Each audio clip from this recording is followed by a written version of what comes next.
देशातील इंधन उपलब्धतेचा राष्ट्रीय आढावा घेतला जातोय। पंतप्रधान नरेंद्र मोदी आणि मुख्यमंत्र्यांची बैठक या निमित्तानं आयोजित केली आहे। व्हिडिओ कॉन्फरन्सद्वारे इंधन समन्वयाचा प्रयत्न केल्याचा हा सगळा खुलासा आता झालेला आहे।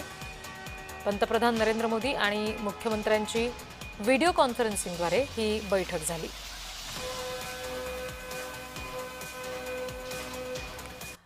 प्रतिनिधी महेंद्र जोयल आपल्याशी जोडले गेलेत, त्यांच्याकडून आणखी तपशील घेऊयात। महेंद्र, या बैठकीमध्ये नेमकं काय ठरलं? मुख्यमंत्र्यांना, सगळ्याच मुख्यमंत्र्यांना पंतप्रधानांकडून काय सूचना नेमक्या या सगळ्या इंधनाच्या पार्श्वभूमीवर दिल्या गेल्यात?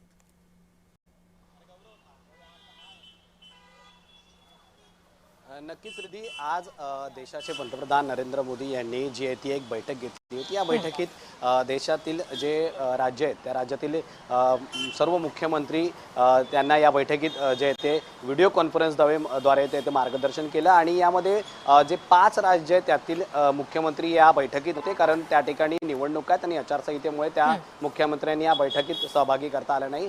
मात्र ज्या या बैठकीत सहभागी असलेल्या मुख्यमंत्र्यांनी जे ते बैठकीत सहभाग घेतल्यानंतर देशातील पंतप्रधान नरेंद्र मोदी यांनी सध्या राज्यात काय परिस्थिती आहे त्याचा आढावा घेतला आणि एकंदरीत आपण कोरोनाच्या वेळेस जशी परिस्थितीमध्ये आपण मात केली होती तशीच परिस्थिती जर का निर्माण झाली तर राज्यांनी काय करावं यासाठी काही मार्गदर्शन केलंय, काही नियोजन केलंय। आणखीन त्याचबरोबर काही ठिकाणी गॅसचा तुटवडा आहे। जर आपण पाहिलं तर ग्रामीण विभागात ज्या पद्धतीने अफवा त्या पसरवल्या जात आहेत त्यामुळे पेट्रोल पंपावरती रांगाच्या रांगा लागलेल्या पाहायला मिळत आहेत। काही ठिकाणी जर पाहिलं तर गॅसचे तुटवडे असल्यामुळे गॅसच्या जे दुकान आहेत त्यांच्या बाहेरही जे ते शेगडी मिळावी म्हणून जे ते लोकांच्या रांगा पाहायला मिळतात। मात्र सध्या या सगळ्या परिस्थितीवर जे आहे ते कशी मात करता येईल आणि जर जर याचे काही जर प्रश्न जर उभा राहिला तर त्यावरती